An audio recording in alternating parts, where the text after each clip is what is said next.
भगवते वासुदेवाय। ओम नमो भगवते वासुदेवाय। ओम नमो भगवते वासुदेवाय। श्रीमद्भागवतम चौथा कैंटो 16वां अध्याय और चौथा श्लोक। तो पृथु महाराज की प्रशंसा बेसिकली इस अध्याय में हम मेनली चर्चा कर रहे हैं, glorification of Prithu Maharaj by different people. और पृथु महाराज एक्चुअली में उन ग्लोरिफिकेशन को सुनना नहीं चाह रहे हैं और दे ही से कि अभी तो मत बोलिए, कम से कम अभी तो मैंने किया नहीं है, ये सब हमने चर्चा किया था। आगे चलते हैं। एष धर्म भृताम श्रेष्ठो लोकम धर्मे अनुवर्तयन गुप्ता चा धर्म सेतूनाम शास्ता तत्परिपंथिनाम।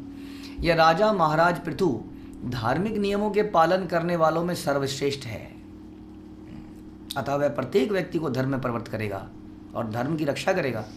अधर्मियों तथा नास्तिकों के लिए वह महान दंडदाता होगा। एक तरह से बता रहे हैं, ग्लोरीफाई करना मतलब गुणों के लिए ग्लोरीफाई करा जाता है, अवगुणों के लिए नहीं करा जाता है। यानी कि ये राजा के गुण हैं। क्या गुण हैं? कि वो धर्म की स्थापना करेगा, रक्षा करेगा और नास्तिकों को, अधर्मियों को महान दंडदाता होगा। तो महान दंड बने होने चाहिए किसके लिए? अधर्मियों के लिए, नास्तिकों के लिए। आज के डेट में इनके लिए कोई धर्म, कोई महान दंड नहीं है। दंड किस लिए है? इनकम टैक्स नहीं दोगे तो दंड है, सेल टैक्स नहीं दोगे तो दंड है, या कहीं चोरी चकारी कर लोगे तो ठीक है, दंड है। लेकिन अधर्मियों के लिए सच कोई धर्म नहीं है। आप क्या है? I am atheist, you know. ये भी एक बहुत ही प्राउड की बात है संसार में कि मैं एथीस्ट हूँ। इसका मतलब मैं दकियानूसी, अंधविश्वासी, रिचुअलिस्टिक नहीं हूँ, इसका मतलब ये निकालते हैं लोग, इसलिए मैं एथीस्ट हूँ। तो यहाँ तो कह रहे हैं एथीस्टों के लिए महान दंड होना चाहिए। हाँ, दंड होना चाहिए उनके लिए। भगवान के आगे सर नहीं झुकाता, सर को कलम कर दिया जाए। तो ये राजा ऐसे थे, महाराज पृथु धार्मिक नियमों के पालन करने के लिए सर्वश्रेष्ठ थे और दूसरों को धर्म में लगाने वाले थे। राजा का मुख्य कार्य ही, राजा का कार्य नहीं है हम आएंगे सरकार में तो हम पानी भी फ्री कर देंगे, हम बिजली भी फ्री कर देंगे, हम सारे टैक्स भी हटा देंगे, तो आप पैसा कहाँ से लाएंगे?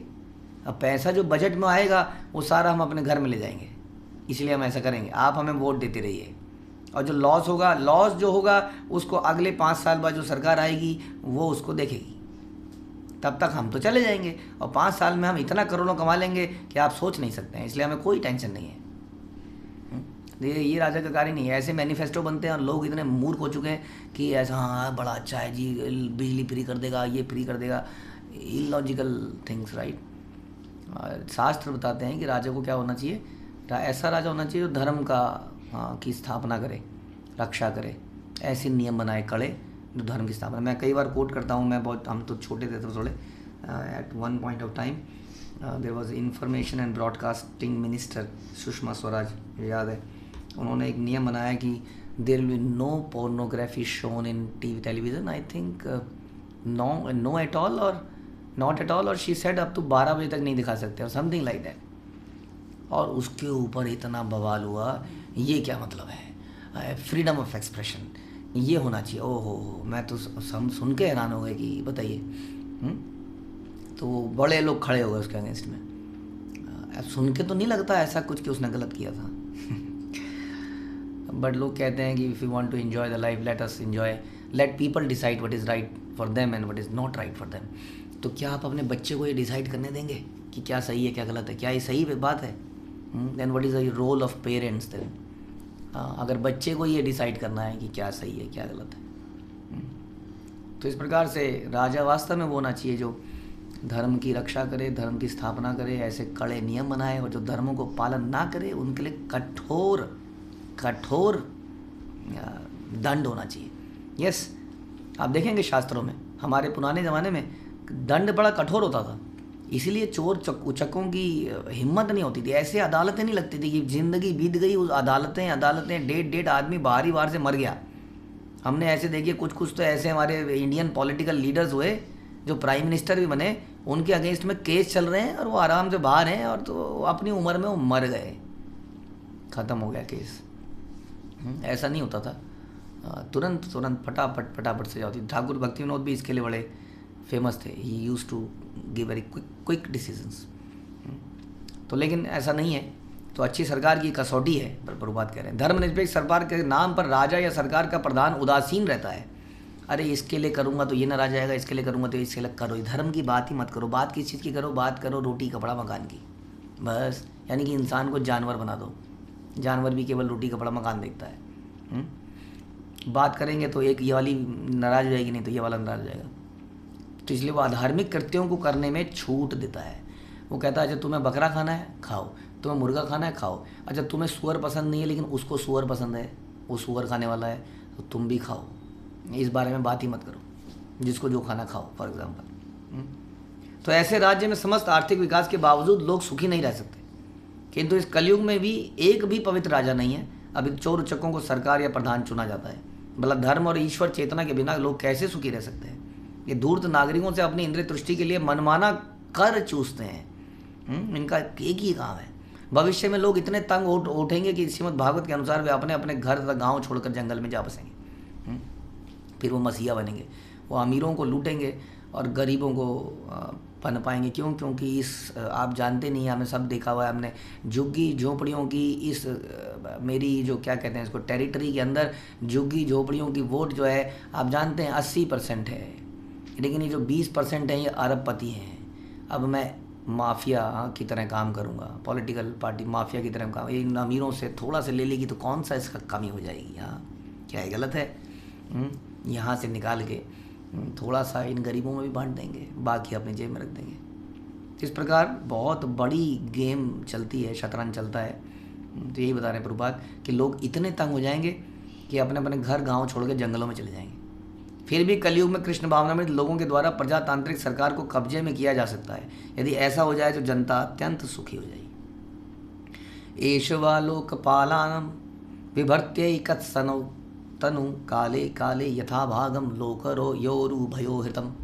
यह राजा अकेले अपने ही शरीर में यथा समय समस्त जीवात्माओं का पालन करने, विभिन्न प्रकार के कार्यों को संपन्न करने के लिए विभिन्न देवताओं के रूप में प्रकट होकर उनको प्रसन्न रखने में समर्थ है। यानी कि ये अकेला ही सब कुछ कर सकता है, ये पालन भी कर सकता है सबका। पालन करना बड़ा मुश्किल है संसार के अंदर, है कि नहीं? इसलिए हम कहते हैं कि भगवान पालन का कार्य किसी को नहीं देते हैं। क्रिएशन का काम ब्रह्मा जी को दे देते हैं, विनाश का काम शिव जी को दे देंगे, पालन का काम नहीं देते हैं। वेरी डिफिकल्ट, लॉन्ग लास्टिंग, है ना। It is very easy to create something, more easy to destroy, very difficult to maintain. कोई भी चीज़ अपनी लाइफ में आप कोई सा भी एग्जांपल देख लीजिए, कोई सा भी एग्जांपल, चाहे मतलब एनीथिंग, कोई आपका असेट है, कार है, difficult to get, easier to destroy but difficult to maintain.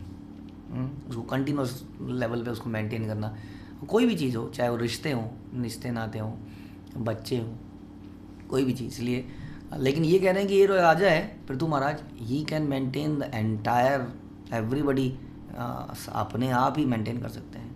क्योंकि भगवान क्या है? भगवान ही सबके एक्चुअली में he is the source of everything, he is the source of demigods as well, source of प्रकृति भी उन्हीं की हाथों इशारों पे चलती है, जो कि आगे आने वाले चैप्टरों में देखेंगे कैसे प्रकृति भगवान के इशारों पे चलती है। और यदि भगवान तुच्छ नहीं है तो प्रकृति अन्न उगाना भी बंद कर देती है। इसलिए सभी को प्रसन्न कर पाएंगे। क्यों? क्योंकि ये साक्षात भगवान ही है। इस प्रकार ये राजा वह प्रजा जो वैदिक यज्ञ करने के लिए प्रेरित करके स्वर्गलोक को धारण करेगा, प्रजा को क्या करेगा? वैदिक यज्ञ करने के लिए प्रेरित करेगा। यथा समय वह उचित वर्षा द्वारा इस पृथ्वीलोक का भी पालन करेगा। तो भगवान गीता में बताते हैं कि यज्ञ करने से क्या होता है? यज्ञ कर्म समद्भुआ। यज्ञ क्या है? विष्णु की प्रसन्नता के लिए किया गया कार्य यज्ञ। यज्ञ करने से क्या होता है? वर्षा होती है। वर्षा करने से क्या होता है? अन्न पैदा होता है। अन्न से क्या होता है? अन्नाद भवति भूतानि। अन्न से हम लोग जीवित रहते हैं, शक्ति प्राप्त करते हैं। और ये अन्न कैसे होता है? वर्षा से। वर्षा कैसे होती है? यज्ञ से होती है। यज्ञ क्या है? कृष्ण को की प्रसन्नता के लिए किया गया कार्य। तो यदि सारी प्रजा भगवान की प्रसन्नता के लिए जिए उनके नियमों के अनुसार, तो क्या होगा? वर्षा उपयुक्त होगी, ना तो बाढ़ आएगी ना सूखा पड़ेगा, ऐसी वर्षा होगी। और उससे क्या होगा? उससे अन्न पैदा होगा खूब प्रचुर मात्रा में, जिससे सबको यथाशक्ति कार्य करने की ऊर्जा प्राप्त होगी।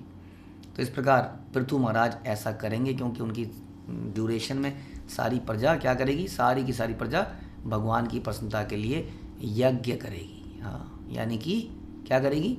कलयुग में क्या यज्ञ है?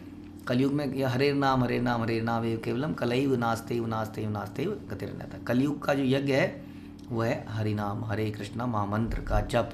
ये कलयुग का यज्ञ है। यज्ञ संकीर्तन ही प्राय यजंती सुमित। तो ये यज्ञ जो अगर हम करेंगे, ऐसे कई बार एग्जाम्पल हैं हमारे इस्कॉन के इतिहास में, जहाँ के इस्कॉन के कई सारे शिला प्रभुपाद के डिसाइपल्स कुछ ऐसी जगहों पे गए जहाँ बारिश नहीं हो रही थी, वहाँ पे दे डिड सम 24 आवर कीर्तन, उसके बाद बारिश हो गई। इसके भी एग्जाम्पल मिलते हैं। तो सोचिए जब डेली लाइफ में लोग इसको करेंगे तो कैसे लाइफ संसार बैलेंस हो जाएगा अपने आप। ऐसा यहाँ पर बता रहे हैं कि पृथु महाराज के समय पर ऐसा होगा, और इसीलिए राम राज्य, युधिष्ठिर राज्य, इनके एग्जाम्पल हम सुनते हैं। तो इन्होंने बहुत मेहनत नहीं करी होगी, ऐसा नहीं करा होगा उन्होंने कि रात को 12 बजे तक बेचारे कलम घिसते रहते होंगे। वास्तव में इन लोगों ने अच्छा भजन किया और उस हृदय से संसार को चलाया, बाकी काम अपने आप हो गया। जैसे कहते हैं ना वो कि क्या है वो गाना कि करते हो आप और मेरा नाम हो रहा है, समथिंग लाइक दैट, कि यदि हम कृष्ण भावना में होते हैं तो सब काम अपने आप होने लगते हैं और ऐसा लगता है कि हम कर रहे हैं। तो इस प्रकार से बड़ा राज्य चलाया जा सकता है, बड़े से बड़े देश। अब देखिए शिला प्रभुपाद के बारे में जब हम सोचते हैं, it is impossible to manage 108 मंदिर और सेंटर्स 12 साल के अंदर अराउंड द वर्ल्ड।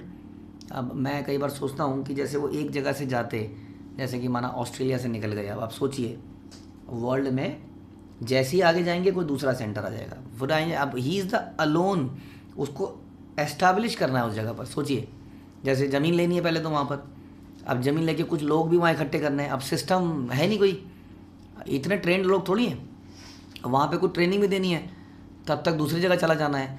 अब हम देखते हैं कि यदि लोग जो हैं अगर उनके साथ बातचीत ना करी जाए रेगुलरली, उनकी काउंसलिंग ना करी जाए, तो आपस में धूम-धाम हो जाती है थोड़े दिनों में ही। अब सोचिए एक व्यक्ति जो एक सेंटर पर कितने साल बाद पहुंचेगा वापस, तब तक वहाँ पर क्या क्या हो चुका होगा। सोचिए वो थोड़ा तो समय लगाए एक जगह पर, कुछ लोगों को पक्का तो करे। नहीं, यहाँ पर लगाया 1 महीना, यहाँ रुके पर चल पड़े। हाँ, ऑस्ट्रेलिया में वहाँ पीछे से आप DTs को ले आइए, वहाँ पे आप मंदिर बनाइए, आप ही चले गए आगे और देखिए सब काम होता चला गया। क्यों? क्योंकि भगवान वास्तव में उनके साथ थे। तो संसार या कोई भी कार्य गुड मैनेजमेंट से नहीं चलता है वास्तव में, अच्छे हृदय से चलता है, भगवान की कृपा से चलता है। हम लोग अधिक समय मैनेजमेंट में लगाते हैं, बहुत सारा समय management, planning and replanning and doing and execution and review and monitoring and whatever, but हमारा हृदय मशीनी होता है। तो इसलिए आप देखते हैं कि बड़े बड़े कंपनियों के प्रोजेक्ट फेल हो जाते हैं इतनी मैनेजमेंट के बाद भी, क्योंकि हृदय करप्ट है। और दूसरी तरफ अगर कोई भगवान का शुद्ध भक्त है तो आप देखेंगे कितने बड़े बड़े प्रोजेक्ट, कितने बड़े बड़े काम। जैसा मैं बता रहा हूँ, शिला प्रभुपाद ने कोई मैनेजमेंट डिग्रियाँ प्राप्त नहीं करी थी, ही नेवर डिड दैट, कहीं से वो पढ़ के नहीं आए थे। वेरी सरप्राइजिंग कि आज तक कोई उनको, हमें भारत रत्न उनको नहीं मिल रहा है, कोई बड़ी बड़ी मैनेजमेंट कंपनियां उनको अवार्ड नहीं दे रही हैं कि how he could manage all this things, why he is not being considered as an example for IIT IIMs।